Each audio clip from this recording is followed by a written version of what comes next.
লাকুৱাৰ Gyanjyoti academy senior secondary বিদ্যালয়ৰ শিক্ষাৰ্থীলৈ আম আদমি পাৰ্টিৰ কম্পিউটাৰ আৰু চাইকেল প্ৰদান।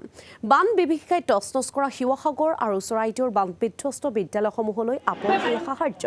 আম আদমি পাৰ্টিৰ ৰাষ্ট্ৰীয় নেতা তথা ৰাজ্যসভাৰ সাংসদ সঞ্জয় সিঙে 17 আগষ্টত শিৱসাগৰৰ বান বিধ্বস্ত এলেকাত উপস্থিত হৈ এই প্ৰতিশ্ৰুতি প্ৰদান কৰিছিল আৰু সেই প্ৰতিশ্ৰুতি অনুসৰিয়ে আপৰ উত্তৰ পূৰ্বাঞ্চলৰ প্ৰভাৰী ৰাজেশ শৰ্মা আৰু আপ অসমৰ ৰাজ্যিক সভাপতি ডক্টৰ ভৱেন চৌধুৰীৰ নেতৃত্বত আনুষ্ঠানিকভাৱে বিতৰণ কৰা হয় কম্পিউটাৰ আৰু চাইকেলসমূহ।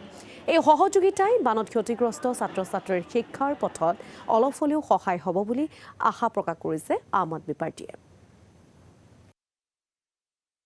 আজি আসলে খুব ভাল লাগিছে, আমাৰ বিদ্যালয়ৰ কাৰণে এটা খুব ভাল দিন, কাৰণ সঞ্জয় সিং ডাঙৰীয়া কথা ৰাখিলে।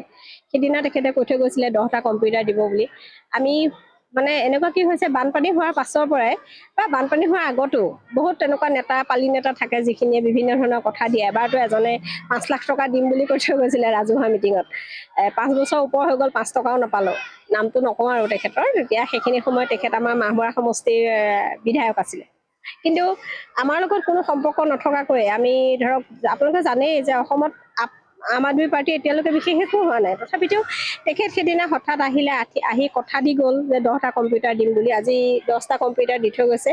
देखिए, पिछले दिनों आम आदमी पार्टी के माननीय सांसद संजय सिंह जी वो शिवसागर, जोरहाट और हमारे सरायदेव में जो बाढ़ हुई उससे पीड़ित लोगों से मिलने के लिए आए थे और उसी दौरान हम इस स्कूल में आए थे।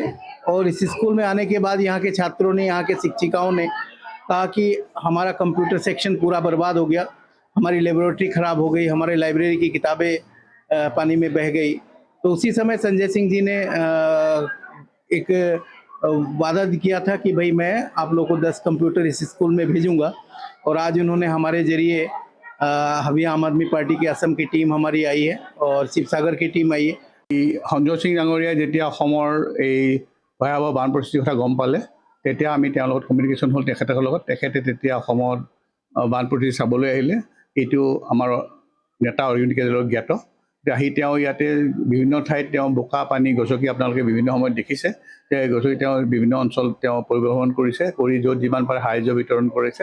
তাৰপিছত তেওঁ এই স্কুলখন যেতিয়া আহিলে, এই স্কুলখনত আহি তেওঁ স্কুলখনত যেতিয়া চালে যে কম্পিউটাৰ লেবৰেটৰীটো, জেনেৰেল লেবৰেটৰীটো, লাইব্ৰেৰীটো ধ্বংস হৈ গৈছে, উতলি গৈছে। তাৰপিছত তেওঁ এইবিলাক তেওঁ যেতিয়া স্কুলৰ শিক্ষক শিক্ষয়িত্ৰীসকলে বিচাৰিলে যে এইখিনি অকণমান সহায় কৰিব লাগে, তেতিয়া তেওঁ কথা দি গ'ল যে তেওঁ 10টা কম্পিউটাৰ লেবৰেটৰীটো তেওঁলোকে বিচাৰে 10টা কম্পিউটাৰ, সেই 10টা কম্পিউটাৰতে আজি তেওঁ পঠিয়াইছিলে। আমি আজি স্কুলৰ পৰা আজি হেণ্ড অভাৰ কৰিলোঁ।